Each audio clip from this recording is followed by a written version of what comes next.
Hello and welcome back to 20th Century Dude. Previously, we did a video on some of my favorite movies of all time, and now we're going to be moving on to TV shows. These are going to be shows that I'm probably the most entertained by, or I just have a close connection to, or have just always loved, period. Or it could be, and there's like one or two of these on here, it's a newfound appreciation that I have for this show. And honestly, making a top 10 list for this was kind of a little difficult because, again, you had to pick things that like only fit onto like 10. I had about 13, so I'm going to name some of the honorable mentions that were on here but didn't make it. But unlike a typical top 10, there's no specific order of things I'm putting these in. I don't know if I really like more one of these more than the other. Maybe there's maybe a little inherent bias here and there, but there's not going to be like a definitive like number one show that's like my favorite of all time. It's nothing like that. It's really just a conglomeration of like uh, things that I really really like. And as far as honorable mentions go, we have I Love Lucy, which is on here. I've watched that since I was like pretty young, but that didn't make the list.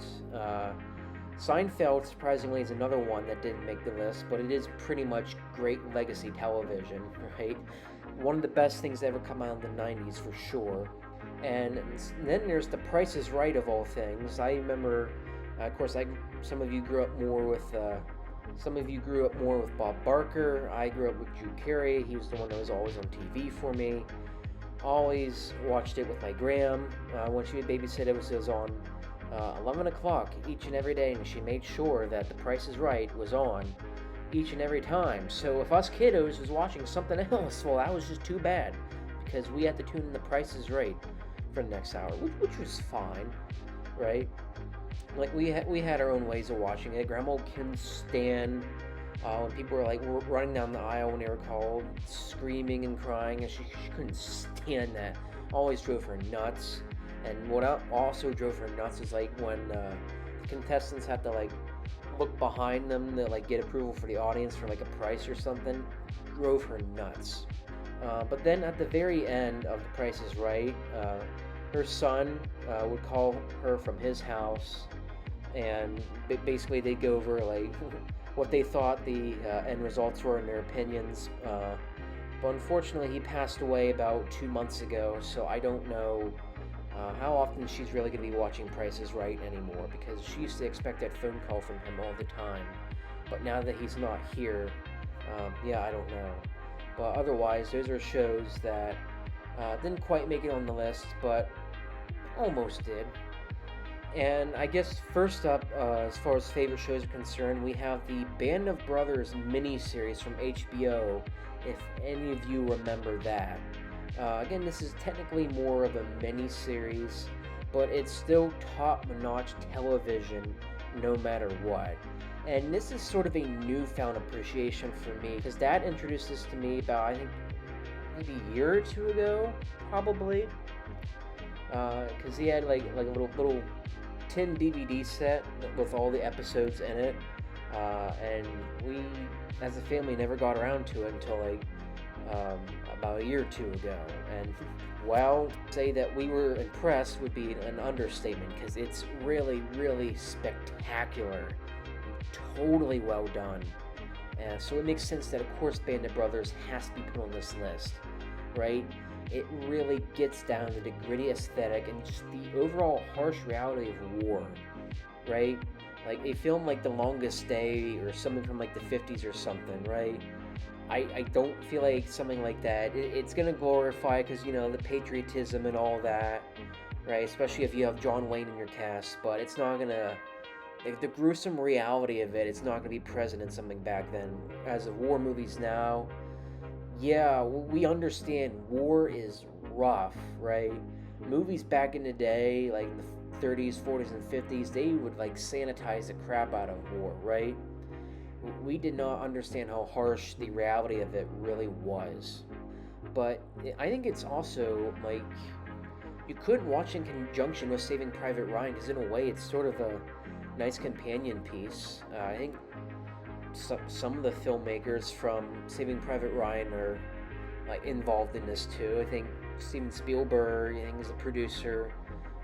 So is Tom Hanks, I think. I think even one of the actors from Saving Private Ryan is in Band of Brothers too. So that's nice. And what I like about it is like each episode gives like a different like point of view from like a different soldier from like Easy Company.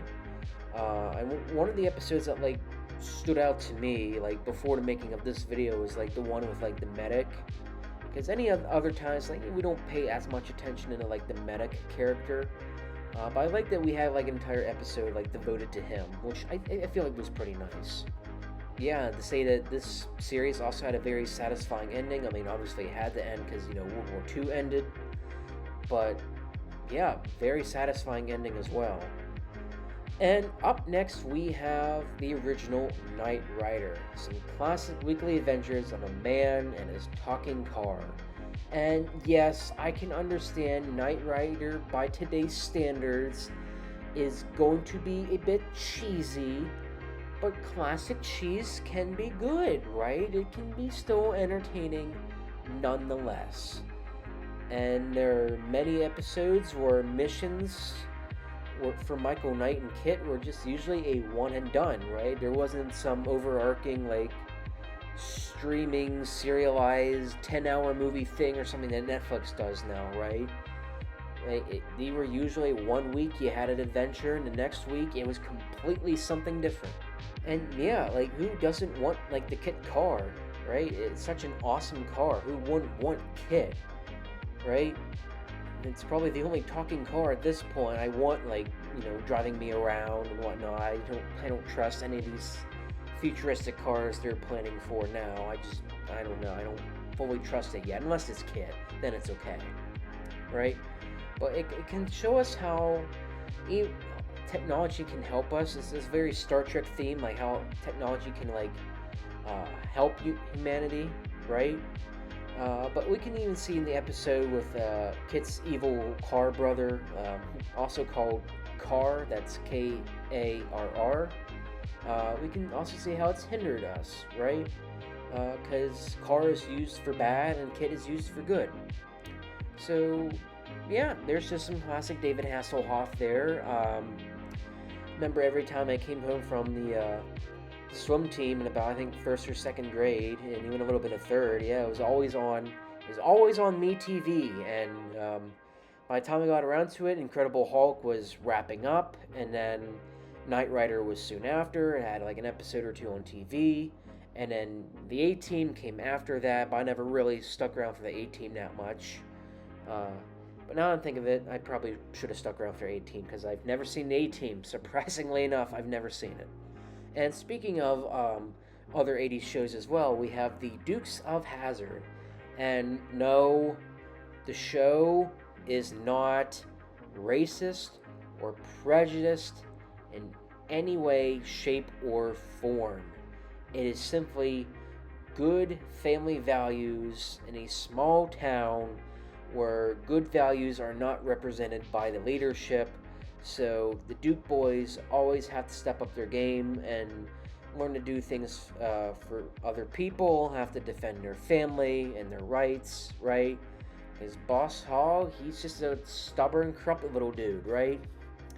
And no, the car is not racist. Because it has the rebel flag on top does not mean Uncle Jesse or the Duke boys, they hate black people. That is not the case. I don't understand why some people don't get that. I literally don't, right? If the Dukes were truly like actually prejudiced and actually racist, that would be represented in how they act. That would be represented in Uncle Jesse's values. But I don't feel like Uncle Jesse would have taught something like that to his boys. He is not that kind of, I guess, Christian man, right? There's not that good moral foundation. He's not going to do something like that. He's not going to make him be like, yeah, join the KKK with me, because it's what we do, right? That's nowhere in this show. So for people who are going to enter in the comments and say that Dukes of Hazzard is racist, keep your hands off the keyboard, right? But yeah, like Knight Rider, it can be campy, but fun, right? And depending on who was watching it back in the day, and maybe even a little bit now, there's plenty of lookers for all audiences. Maybe you liked Bo Duke, or maybe you liked Luke Duke, and for guys, well, we definitely had Daisy Duke for reasons. But yeah, we have a good-looking cast for people, so it's not like anything that a typical male or woman is going to want to turn away from. But that was back when we promoted like people who were good-looking, right? But that was back when like it was okay to like promote attractive people on movies and television, which for some reason is a horrible thing to do now. I don't know. I guess if a girl walks by and a guy compliments her, says she's pretty, I guess that's horrible. Okay, whatever. So moving on, we have up next The Andy Griffith Show, some classic family entertainment, and probably still one of the most beloved shows from the 1960s. And I don't know, I just always kind of watched this show, and I think now more than ever, it's probably a show that's needed for modern times, actually, because this was back when TV shows usually had morals, either subtle or not subtle, and were usually like taught or explained at the end of episodes, like what the moral of the story was. But you're not going to find anything like that now, obviously. And ironically enough, I had two grandparents that didn't like the show, actually because it two characters. Great Grandpa Mel apparently did not like it because he thought Aunt Bee was annoying, and Great Grandma Betty didn't like it because she didn't like the way Don Knotts apparently acted in the show. Apparently it drove her nuts a little. So anytime I went over to Grandma Betty's house, if Andy Griffith was on, we had to turn it off because she did not want anything to do with Don Knotts. I don't know. People have preferences and stuff. I don't know. People have their quirks, I guess. But yeah, it was always a favorite to watch on MeTV, but then I guess like the FCC or something must have took it away or something a couple years ago, because now I can't even get it on the television anymore. So whoever idea was that to take MeTV away, well, F you, what's wrong with you? But I guess until I get a box set or something on DVD, I guess I'll just have to settle for Pluto or something to watch the show. And up next, we have probably one of my favorite animated shows probably ever. We have the 3D animated Star Wars: The Clone Wars. One of my favorite animated shows of all time, and probably personal favorite Star Wars show. Sorry, Andor, you are fantastic, and honestly a fluke considering how Star Wars is nowadays. But you're probably my second favorite Star Wars show, right? But I've always grown up with Clone Wars a lot more anyway. And any flaws with the prequel trilogy are sort of almost remedied in this show, right? It sort of enhances the prequels in a way that the movies almost didn't. It's the best Ahsoka Tano story we have by far, which is a shame considering that her own show couldn't do her justice. Horrible show, very forgettable. And once Darth Maul enters the picture, he just really makes the show his own and really just makes it awesome almost, right? If you're the guy who thought Darth Maul was pretty cool in The Phantom Menace, this is one of those things that's wait till you see this. This ups that on so many levels. And I feel like this show is also another good example of something that starts pretty low. The movie that introduces this show, it's not great, and even the first season of the show's not great also, but hey, at least it ended on a high note, right? It ended spectacularly, which I'm extremely thankful for. So it went from basically nothing to best Star Wars show there is, so hey, can't complain there.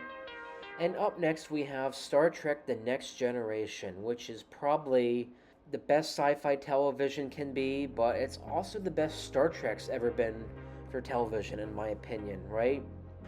Maybe you're more of an original series person, or I don't know, there's fans out there claim Deep Space Nine is the best one out there. And sure, Deep Space Nine has probably the best consistent like storytelling and like arcs and like character arcs and whatnot, which I could probably see. But I mean, there. And while I would be like, yeah, Deep Space Nine might be better than Next Gen, but there are creative choices in here that I think maybe you're more of a Deep Space Nine person, and that's fine.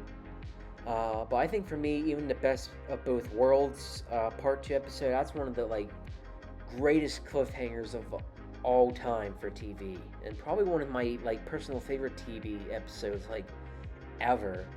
Like to have the gall to end your season on a part one when you don't even know if the show's gonna continue. That takes guts, right? That that must have been a lot to like talk to like the executives at like Paramount TV back in the day for, because to convince them, yeah, we're gonna end the season on a part one when they could probably just pull the show at any minute. That must have taken guts. But I think what's nice about this show as well is you see how the like budget increased as it went on and on and on, and you get some okay special effects in season one, and by like season 6 and 7, for even TV, this is great special effects, right? I know a lot of it's probably hidden by like the 4x3 stuff they had back in the day, but the Blu-ray remasters, it looks spectacular. It is awesome, and I love how this show looks.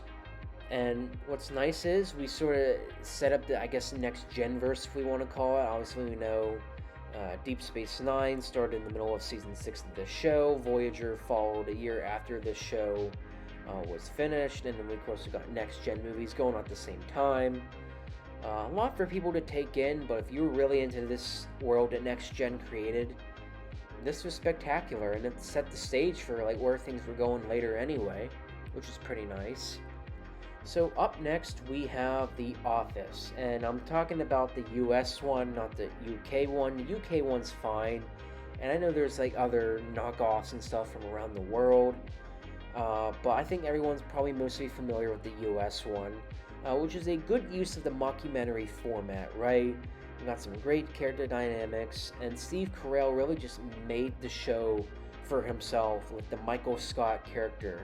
And that just kind of showed when he left, because the show was just not the same after Michael Scott was just gone. And we have these like daily wacky scenarios that, I mean, for the show, sometimes there's a little bit of an exaggeration, but it also makes me think sometimes, could this happen in some form in our own workplace, right? I mean, maybe in real life, Michael Scott would have been like fired, like probably in the first season of the show, right? Like realistically, that guy would have been like long gone. I don't know if any of the pranks Jim would pull off against Dwight. I feel like he would have been pulled in. It's like, yeah, you gotta like stop doing this now. And even for Dwight, like the episode where he like brings a gun into the like office and it goes off. Yeah, probably would have been the end of his job, but I digress. But I think the mockumentary use here is so good. I know people say Parks and Rec is better. I'm 20 to watch Parks and Rec, but I like The Office so much. Is there like any need to watch Parks and Rec at this point? I don't know. Like, I think for me it's just a matter of time, but also just I don't really want to. There's talk about they want to like reboot it or like continue The Office in some form. I really hope they don't. I really just don't. And up next we have All in the Family, and this is a show that changed everything. Now, I want to hammer home a point that yes, sometimes things that Archie Bunker says is going to be outlandish and maybe racist, probably for good reason by today's standards. But he's not some severely toxic man that needs put in his place, right? He just has that old-fashioned prejudice that sort of conflicts with his family, especially conflicts with the meathead, and he's just a prejudiced man that does have some heart, right?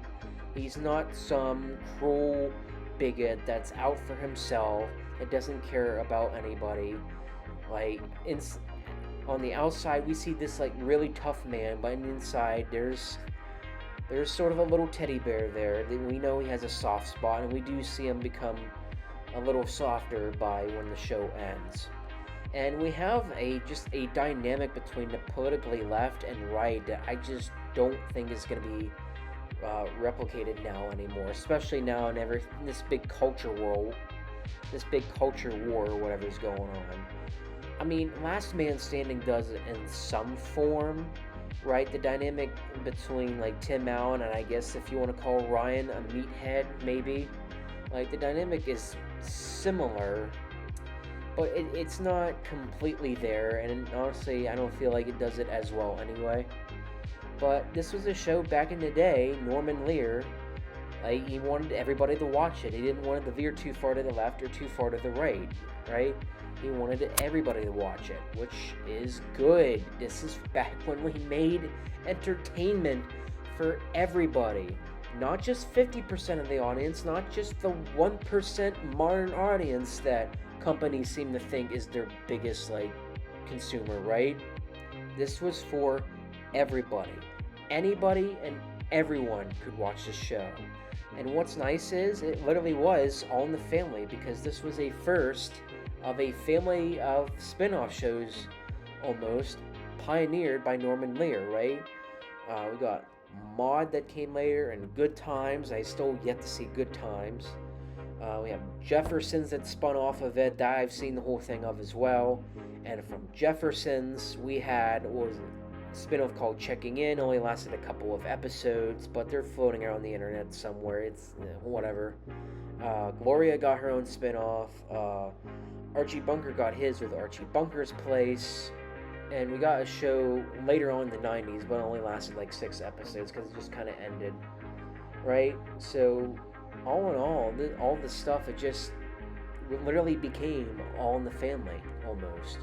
And up next, we have an underrated show from the 90s. It's Home Improvement. And this is probably going to be a favorite for a lot of people that grew up with it. A lot of them either grew up with it in the 90s or watched it later on TV when they were kids, right? Like, this is great family entertainment that a lot of like families could watch. It's Tim Allen at his top form. And back when it was on the channel Laugh at, I think it was 8 or 9 o'clock at night, it was on Laugh, and I used to watch it constantly. Every night, I used to set some time. By that specific point in time, I was sitting down watching Home Improvement, which that was back in the day, even in the 2010s, when people set aside a specific time of the day, watch one show that they wanted to watch. But I guess now you can just watch it whenever, but that's not as fun, right? And I even have a toolbox box set of the complete series. You know, you open up the box set, and in there you have the DVDs of all the seasons of the show, which is pretty nice. So before we get to the last one, and one of my probably favorite TV shows of all time, I want to give a shout out to the Bernie Mac show. I don't know if any of you remember this when it was back on Fox, back in the early to mid 2000s. I remember this happened when Dad got an antenna for the first time, I think in the mid 2010s, I want to say. This is one of the first channels we happened to pick up on it. I didn't really know what the show was. I didn't remember this ever being on the air. And while he was installing it, he happened to pick up what was the TV channel Bounce, and it was airing one of the later episodes on it. I found it just to be like really friggin' hilarious, so I made sure as soon as he was done installing everything for the antenna that he kept Bounce, made sure to always keep the channel Bounce on so we can watch the Bernie Mac show when it was on, because honestly I just found it like really, really, really funny. And yes, honestly, his parenting methods by today's standards are not going to hold up very well. They are very strict, very maybe exaggerated almost, if you want to call it that. But honestly, I think it's funnier that way when he just doesn't have any of the kids' crap. He doesn't deal with any of the kids' crap. It's really hilarious. So if you haven't gotten this show a watch before, I would really recommend that you do. This is really an underrated one. I don't think anybody really talks about this show anymore. Apparently, plenty of strings had to be pulled to even get this show made in the first place. Because when Bernie Mac in real life did the original Kings of Comedy skit, he was like the only one that didn't have his own TV show at the time, and I think after that original Kings of Comedy skit, it was kind of like brought up like, hey, why don't you give this guy his own show? And this is how that show was born, and the rest is history, of course. Unfortunately, a year or two after the show ended, Bernie Mac passed away. I think from heart failures. I think he always had, was it heart problems, or maybe it was stomach problems he had. I don't remember. But yeah, that's the Bernie Mac show. And please check this out if you have not watched the show before. And last but not least on the list, we have the original Transformers show.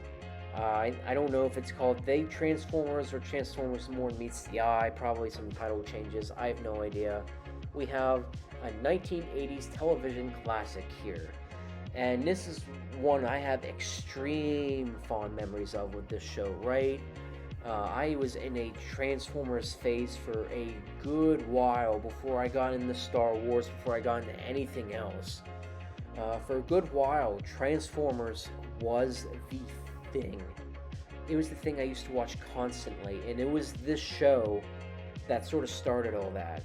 Now, I remember like seeing TV spots and stuff for when the Michael Bay stuff sort of came out, right? I remember TV spots for the first one.